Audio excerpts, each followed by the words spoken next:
Hello, Professor. Today I will presenting on the rise and fall of buy now pay later. A fintech case reviewed exploring how BNPL boomed, why it busted, and what it teaches us about the future of digital finance. Imagine you are shopping online and check out. A little button appears, paid in full, zero interested. You tap it, and the thing is yours today. The bottom built companies worth tens of billions of dollars, and that it didn't destroy them. Today, I will tell you the story of buy now, pay later, how it rose, why it crashed, and what it teaches us about the fintech. So here's the question I kept coming back to: buy now, pay later, or BNPL. Let millions of people split purchase into interest-free installments. For 3 years, if it is broad, then valuation clusters company failed, and the regulator stepped in. So which was it? Was BNPL a billion technology succeed, or a broken business model that was always going to fall apart? That's the question. And to answer it, we cannot just look at what happened. We have to understand how the money actually works. So let's start there. Here's the model: three players. First, the consumer. You buy now and get your stuff today, and you pay the back for installments, usually with no interest. Second, the merchant. The shop, they get paid the full amount upfront, but here's the catch: they had over a fee about 2 to 8% to BNPL company. And third, the platform. Clannad affirmed after paid, they make their money mostly from that merchant, not from your interested.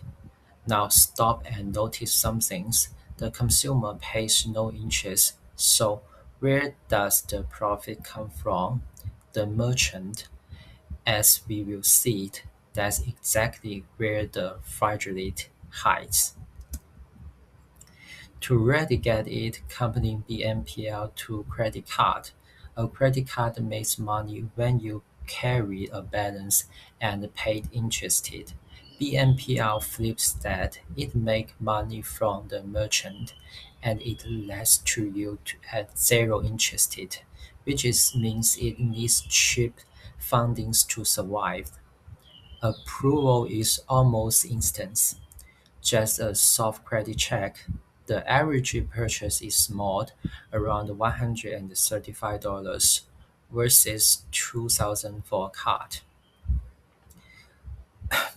Low friction got everyone on board fast, but look at the bottom line. This margin, very little room for error. Remember that. And for a while, there was no arrow in sight. The growth was staggering. Look at this. In 2019, American took out about 17 million BNPL loans. 2 years later, 180 millions. That's a 917% jump. The dollar valued for 2 million to 24 million in the same windows. By 2023, $45 billion across more than 300 million loans. In just a few years, BNPL went from a niche checkout option to something millions of people use every week. It felt unstoppable. The obvious question is, why then? Why did this happen between 2019 to 2021? The answers: three engines, all firing at once. One, the pandemic. Everyone moved online and e-commerce boomed. BNPL lives right there at the online checkout. Two, ultra low interest rate. Borrowing money was almost free. So BNPL companies could lend to you at 0% and still get by. Third, a flood of venture, a flood of venture capital. Investors was changing growth, and they didn't much care about profit yet. Here's the keys. All three of them was powerful, but none of them were permanent. And when they reverse, everything changed. Before we get to the crash, let me show you just how high it went. Take Klarna, the gain of the industry. In 2019, it was worth about $5.5 billion. By 2021, 45.6 billion. That's roughly 85. This roughly 38 times its revenues. Let let that skim in. Investors were praying for profits. Clients wasn't really making any. They were paying for a story of endless growth. And as long as money stayed cheap and users kept singing up, that story held together until it didn't. 2022, the tide went out. Inflation hit to fight it. Central banks did one thing. They raised interest rates, and that single move broke the spell. Suddenly, borrowing wasn't cheap anymore, so BNPL's funding costs climbed. The question investors asked flipped overnight. It went from "how fast are you growth" to "can you actually make money?" And most couldn't. Look at this chart. The F-prime FICTED index, 15th of the world's top FICTEDs, fell 72% in a single year. And the BNPL stocks, almost every one of them clustered, down 78, 84, 19, even 96% from their peaks. This wasn't one bad company, this was the whole sector. Let's go back to Klarna, because it is the clearest sample of the whole bust. Remember, $45.6 billion in 2021. 1 year later, 6.7 billion. That's an 85% without. Klarna's own chairman called it the worst downturn in 15 years. Now, the story doesn't end in disasters. Klarna survived, it cut costs, it pivoted hard toward actually making a profit, and in 2025 it went public at 15 billions. But noted that's a third of what it was once worth. The growth stories was over, the reclining was real. Now, behind this big member are real people, and this is the part we shouldn't skip. A 2022 survey compared BNPL users to non-users. The gap is stark. 48% of BNPL users felt they had more debate that they could handle, versus 21% of non-users. 40% couldn't pay their bills on time. A third had overdraft their bank account. Easy credit with barely a credit check. It often reaches exactly the people lattice able to absorb it. That's the human cost hidden inside the convenience. So how did this playing out in real world? Two story. First, the global one, Zip, an Australian BNPL leader. In early 2021, its share price was about $12. It rode the boom all the way up. Then the boom ended. Zip stock crashed about 95%, and in March 2023, it did something dramatic. It put out of 10 to its 14 international markets, including Singapore. Its dream of global expansion gone, just trying to survive. And if a global game could fall this hard, what about closer to home? This brings me to my second story, and it happened right here in Malaysia.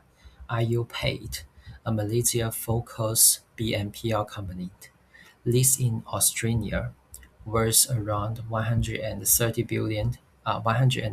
million dollars at its peak. Then in March 2023, the board discovered something shocking. A major fault their own 4CFO had allegedly funneled away around $19 million, making authorized loans to Connect companies over 12 months. The result was brutal. At first, shares collapsed to 4 cents. The company went into administrator within weeks. PwC took over. And here's the details I find most telling. IU Paid turned around and sued its own auditor, Green Turner, Green Thornton, for failing to catch the fraud. So, IUPay is both two weaknesses at once. One, broken internal governance that for itself, and two, how fragile these companies were. IUPay needs just $5 million to recapitalize, couldn't raise it, and went under. That's how things the cushions worse.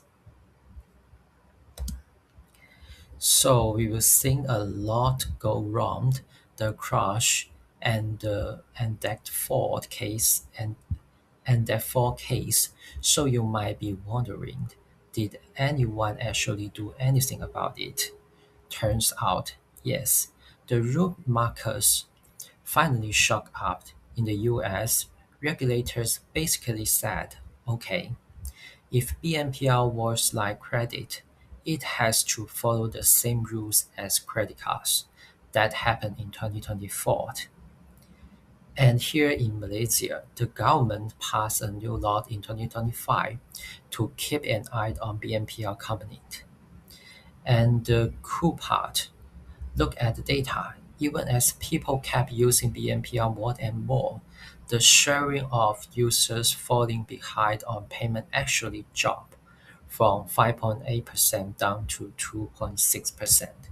So their risk didn't vanish, but things get faster. But things got safer. A bit late, but it worked. Okay, so let's go back to that question from the start. Was BNPL a teach succeed or a broken model? And after looking at all this, my honest answer is kind of both. So here are the three things I took away from this story. First things, if your business owning was brand borrowing money is super cheap, that's not really a sold business yet. BNPL looking amazing when in interest rates were nearly zeroed, but moment rates went up, the whole things wouldn't. Second things, new ideas always move faster than the rules. BNPL grew for years before anyone made rules for it, but the rules always show up eventually. Always. Third things, and this is the one that stuck with me most. A company can look totally fine and still fall apart fast. IUPaid had real users, a real business, one Ford, and it was basically gone in weeks.